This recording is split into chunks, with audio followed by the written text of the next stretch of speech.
My name is María José Musso, and today I will be teaching you how to draw anything you want.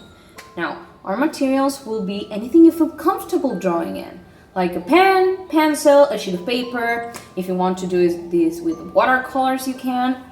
It's up to you. And of course, a model. Because to draw, you need to see first. And once you see, you can properly analyze a model and understand what you're trying to draw. Now let's get started. When it comes to drawing, there are three basic shapes: a circle, a triangle, and a square. Now, we need to properly identify these shapes within our model. Let's get to it.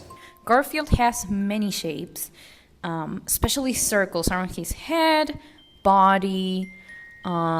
His feet are kind of like squished circles, ovals.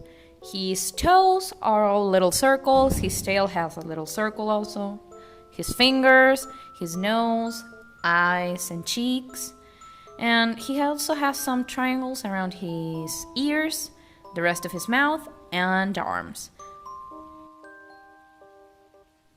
The next step is to properly connect all those shapes we've drawn and clean them up in order to give our model its signature silhouette. Remember that these shapes are supposed to be guidelines, so you'll need to lightly erase a lot of them and compare your production to the source material. For example, I'm erasing the triangles, or at least part of them, to smooth those lines out and turn them into curved lines, since Garfield is a pretty soft character with no sharp edges. This is also the perfect time to correct anything you may consider a mistake, taking into account that you'll be comparing your drawing and the source material a lot. This process is the longest, but don't get frustrated because we are halfway to the end.